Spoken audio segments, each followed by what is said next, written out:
As you can see, we're back in the studio. All professional and everything. But sorry we missed last week. We had some things come up. Greg's a busy man. It's his fault. But yeah, moving on. We're going to get into the semifinal recap. Then we're going to go into the championship breakdown. We'll let you guys, we're going to really break it down like position by position. And then we'll make our picks as always. And then we have some news about how Sunday's going to go and what we're going to be adding to the table. So yeah. All right. Anything you want to add to that? No, I don't think so. I think we can jump right into the semifinal recap. All right. So on field 1, we had Avengers versus Bold. The final was 14-13. Avengers win. I'll let Greg start off here because I know he has a little more information than I do since I was playing in the other game. Yeah, I was popping back and forth between both games. I ended up taking a lot of pictures in yours, so Emily was watching the other.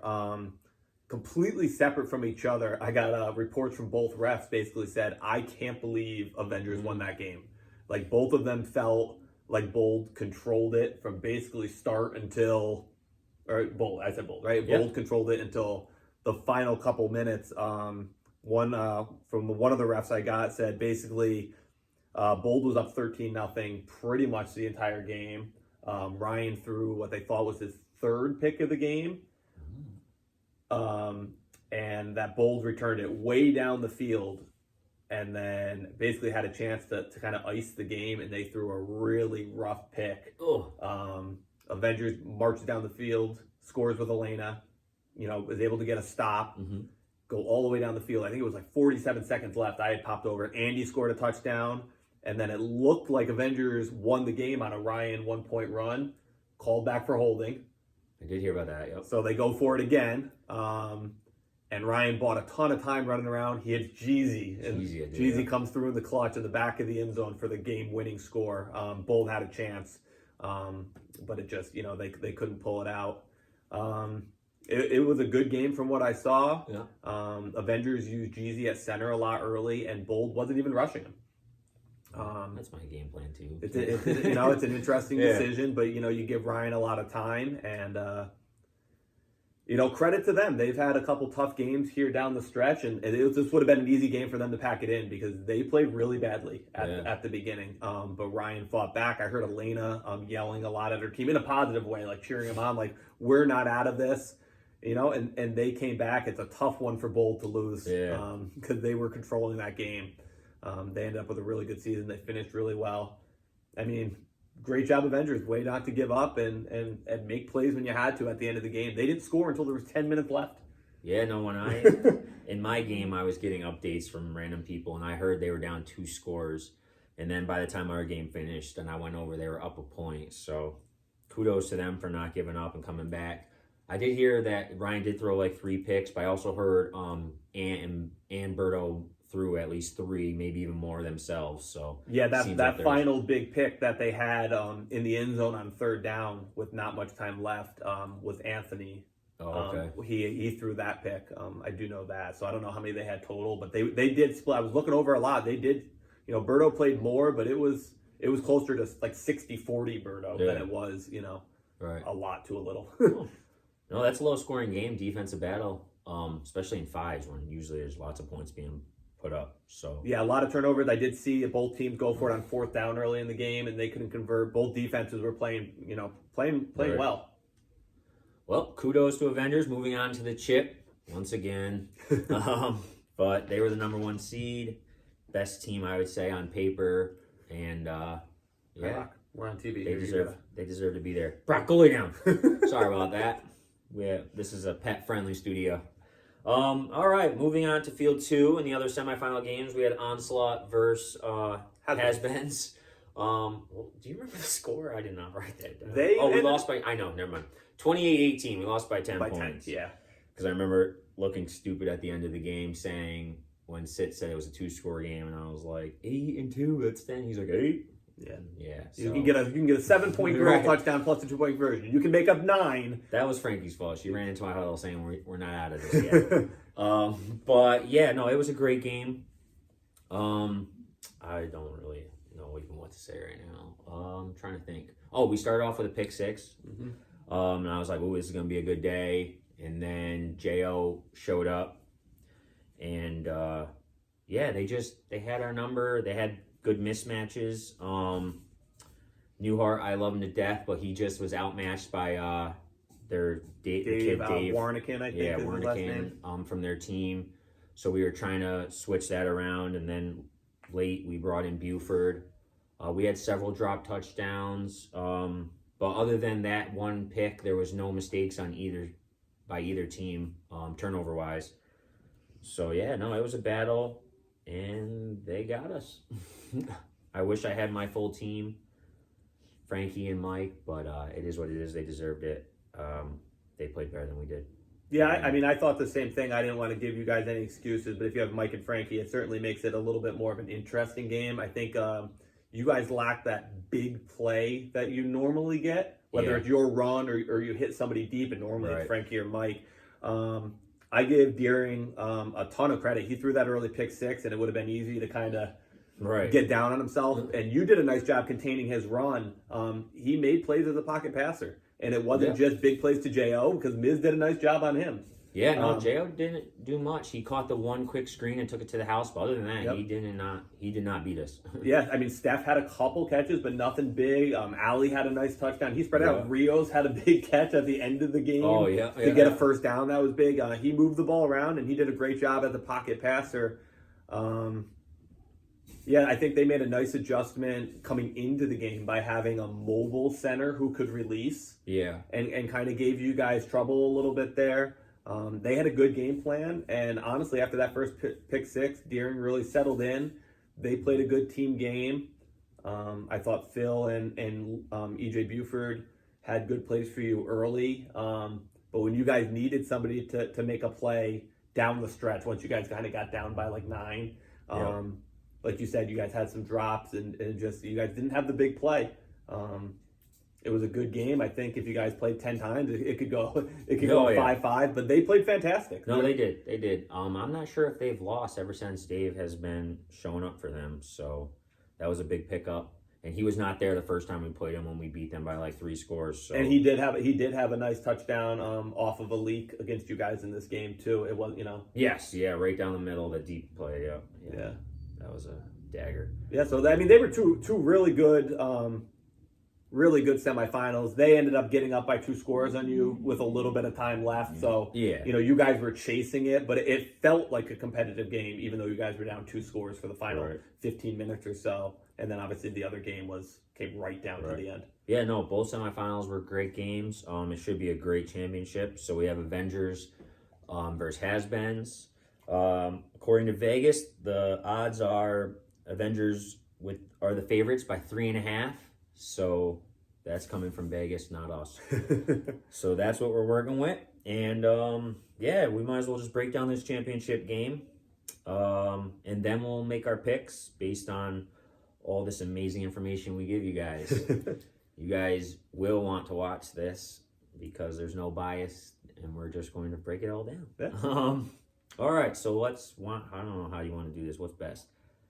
Want to just do like Avengers offense versus Has-Beens defense and then flop it? Yeah, we can start that way. All right, so according to like how everything has been playing out, obviously you guys can make as many changes as you want, but we have Ryan at quarterback. Deering's probably going to spy him, and then he uses Fruscio, and then Jeezy, assuming Jeezy's going to play center for them again. And then obviously Elena and Spinelli. And then defensively, like I said, Deering will spy. Jo is probably going to lock up on Fruscio. I'm not sure if they'll use Rios with Jeezy or if Dave will probably rush. And then Steph will obviously probably be covering Elena, and I'm going to assume Ali will be covering Spinelli. You want to start? Or you want sure. I can go. Yeah. I think it's interesting because I think both teams could do some different things offensively of whether they use a male or a female center. Yes. And it was the same thing. I was wondering, do they go with a female center, Asia, or maybe even Elena, so you can release and Ryan can kind of shake on what is it, Kareen? Yes, Kareen. Kareen, if she's rushing, or does he go Jeezy and say, okay, do you want to rush Dave? Do you want to rush Deering and have Dave spy Ryan? So I do think that Avengers can do a couple different things. And same thing offensively. They've been using Fruscio. But at the same time, you could throw Cal in there and have a bigger, Yes. strong receiver. Andy scored the game-tying touchdown for him. He's a good matchup. And then, like you said, they've got Elena. They could play Spinelli out there. They could go female center. They can do a lot of different things. And I think because of the low numbers for has-beens, they can't make as many changes to sort of match. So it will be really interesting on how they do it. I do give Avengers the edge on this offensive versus defensive matchup. I think because they have good players, not that has-beens doesn't, they have some great players too. But I think the way they can move pieces around until they find the mismatch they like in terms of who they use as center, who they bring out there at wide receiver and stuff like that. I give the slight advantage to Avengers. And even though has-beens did a great job against you guys last week, I wasn't sure they would be able to slow you guys down, but they were able to do some things on that side of the ball.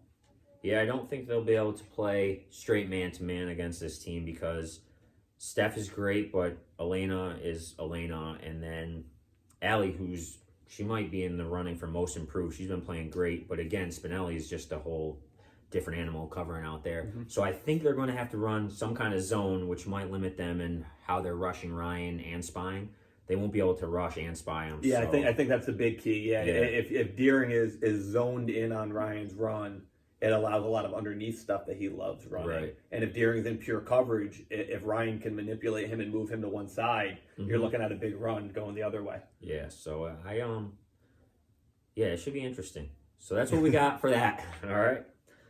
And then if we flop it, so has-beens offense versus the Avengers defense, we have Deering at quarterback, J.O. at receiver. They used Dave at center against us, so I'm just going to roll with that because obviously it worked well for them. And then Steph and Allie or Kareen at the other receiver spot. So I think I can't talk right now. So what I think Avengers is going to do, not saying what they should do, but this is what they're going to do, in my expert opinion, is Ryan will rush. Then Andy will cover Dave, and Cal will be on J.O., I'm assuming. And then Elena and Spinelli will be on the females. So unlike has-beens, I feel like they can match up straight man-to-man, and they have options to switch. They could do zone, but... So I'm honestly giving the advantage on both sides of the ball to the Avengers. Just obviously J.O. is an X factor and could be anyone, but Deering doesn't just throw it up. He's smart. He's not just going to throw up 50-50 balls, especially because Cal is much larger than J.O. So that's my expert opinion on that. I tend to agree. I think they'll probably at least start with Dave at center because it worked so well last week. I think the big difference is you guys weren't really rushing on him. You were sort of just letting him go, and then you were spying at quarterback. On the other hand, I think because of the players that Ryan has in his secondary, he'll be able to rush and either keep Dave in to have to block, which then gives them a huge advantage, or if Dave releases, I think they've got the players to match up there, and then it's a battle of Deering versus Ryan. Right. And if this was a free rush league, if this was Skamoog where Deering could run every time, certainly makes him more dangerous. But the fact that he can only rush, twice for a full drive, once on each first down, it's tough. He's gonna have to make plays with Ryan on him, which he can certainly do. Deering played an excellent game, but it makes it a lot more difficult being rushed by Ryan as opposed to not being rushed by you guys. Right. The few times I did rush, they would just dump it to J.O. real quick, or hit Dave on a 5 and out, and Newhart was just too deep because I didn't want him getting beat deep. Yeah. Andy can play up much farther and not worry about getting smoked. So no, it should be very interesting. I do think that has-beens could also, if that's not working, they could also go the route of a female. A female center who could either block or release. Steph and Allie are both more than capable players in terms of blocking and then leaking. But I do think the big difference would probably be Elena. The fact that she's a little bit faster than your average female, and I'm not saying she's going to hawk Deering down. But she's certainly going to, he's going to be dancing back there. It's going to make it difficult. Hey, lay down. Sorry about that. So I think I tend to agree with you. I do give Avengers a tiny advantage here, but I think Has-Beens can put some points on the board. But again, I think it's just the fact of how many players Avengers has that they can do some different things that maybe Has-Beens they're a little more limited in the combinations they can try and the things they can do. It's right. gonna they're gonna have to make plays with what they have. If somebody has an off game, you don't have a plug and play another True. really good player Right. waiting to hop in. Rios is very good at what he does, but that's at center and a little bit rushing. He can push back a guy, but he's not going to come in and dominate at wide receiver for you. And I think the same thing goes with Corrine. Right. She's a rusher first, center second, but I don't think she's going to be catching a big touchdown downfield. I don't know a lot about her, so I don't want to make presumptions, but I'm presuming. Yeah. But I do think that the depth that Avengers has gives them a few more matchups and does give them the slight edge on both sides of the ball.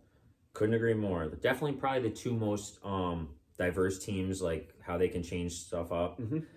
All the other teams are kind of pretty much set in stone. Like I had Sue at center, Bold had Lindsay at center always, no matter what. They could switch quarterbacks and stuff, but yeah, these teams have been all over with male center, female centers, who's playing center, who's receiving, and they also have to because of our restriction rule. So they got to play around with that. Yeah. Because if Rios is at center, then that means Jo can't even be out there. Correct. Yeah. And that's big for them. So yeah, no, it should be great. And I think, like I said, I think Avengers will win this game, but I also think whoever makes the adjustment first, well, like the right adjustment first, will have the edge in this game. You can't be stuck set in your ways. You gotta adjust. There's probably gonna be multiple adjustments in this game, and it should be great. I agree, and it's actually really difficult for me because like we said, we just went through offense and defense, and I gave the slight edge to Avengers both ways. But I also agree with you. Whoever can make the proper adjustments fastest will probably win. And honestly, the last few weeks, that's been the Has-Beens. Yeah. They're the hottest team in the league right now because they're making adjustments game by game. Like they hadn't used Dave at center a single time, and then all of a sudden they pop into the semifinals against you, and here he is. True, I did not expect that. That was not even on my radar. And so that makes it. I completely agree with you. The team that makes the first big adjustment might be the team to win, and I think that Has-Beens. But at the same time, we just went over it. I do think Avengers has the advantage. This could come down to just who has the ball last. I'd be very, very surprised if both teams are, have everybody there, that this game is more than a one-score game, or that this game is out of hand, as we're coming down the stretch. I'd be very shocked.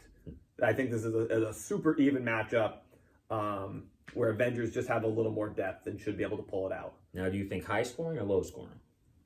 I'm still debating that. I don't know. Same thing. I think both teams have such good offenses, and Deering, like I said, after he threw that pick six to you, really settled in and didn't have to do it with his legs. Yeah. He threw the ball, and Ryan, you would think they're putting up points left and right, and they didn't score until the final 10 minutes of the game. I think I would lean toward low scoring just based off of how last week went. And I do think Avengers defense matches up with Has-Been better than yours did, so I think they can slow them down a little.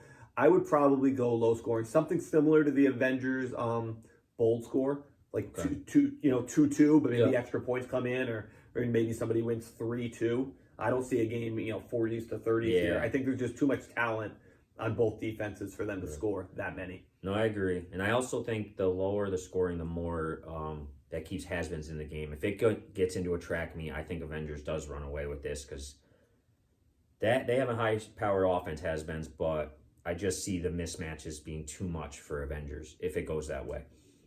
So yeah, I'm going to go with Avengers here, and I'm going to say they do win by 10. By 10. 2 scores. 2-score game, Avengers. That's what I'm going to go with. And you said Avengers, but one But score. Avengers, not by much. Probably some extra points, and that will be it. Or girl touchdowns, something like that. So there you have it. Avengers, I say 2 scores, he says 1 score. Let's see what happens. We had a special guest prediction, too. I don't know if you wanted to mention that. I forgot. Camilla is picking Avengers. She did not give a score, but she is picking the Avengers to win as well. Yep, so Steph, remember that next time you see Camilla, okay? Try not to make her cry again. All right, so on Sunday we are at 10:30, Aframs, same field as always. I'm not sure if we're going to set it up at the end or in the middle. We'll figure that out. But we're going to record the game, and me and Greg are going to do commentating, just like they do in the NFL, and then we'll post it on our page. Maybe we'll try to get some pictures too. We did it last week. Maybe we can have Emily or somebody down there. Hopefully we can get some. I'm not sure what the forecast, but the last time I checked, there was no rain, so that's a plus. Then we'll give out the belt to the winning team. And then next week, I think on our show we'll probably announce MVPs, stuff like that. So yeah, we are going to do another show, the final show, recap this game, and then we're going to announce the MVP, and then me and Greg are also going to break down a bunch of random awards, just stuff that just me and him are basing this off of, since we kind of, I don't know, I'd say we have the best guess on all the players in the league, so. Yeah, we've got some stuff coming up with sponsors. We had said we probably weren't going to talk about it, but now that we're on here, we might as well say Brew Cycle did offer to donate a free Brew Cycle tour to the winning team. So on top of the bell and the pictures and all that stuff, Brew Cycle, who sponsored Endgame, Anthony Ali, did offer to a free Brew Cycle tour, and I've been on one. They are, even though I'm not a big drinker, they're a lot of fun. Yeah, I have not been on one, but I've heard nothing but good things about it. Yeah, so that's cool. Yeah, we've got some other stuff coming from sponsors that we'll probably drop out. Maybe for some awards or some contests we got coming up. But our sponsors did come through in a big way for us. I like it. Showing up for all our teams this year, and now they're going to show up at the end of the year too to kind of give you guys some more stuff. So. Perfect. Yeah. And then maybe in the next show we can announce some future plans for spring and whatnot too, possibly. Yeah. All right, that's it. Good luck to both the teams, Avengers and Has-Beens in the Super Bowl. And we'll see everyone Sunday. Peace.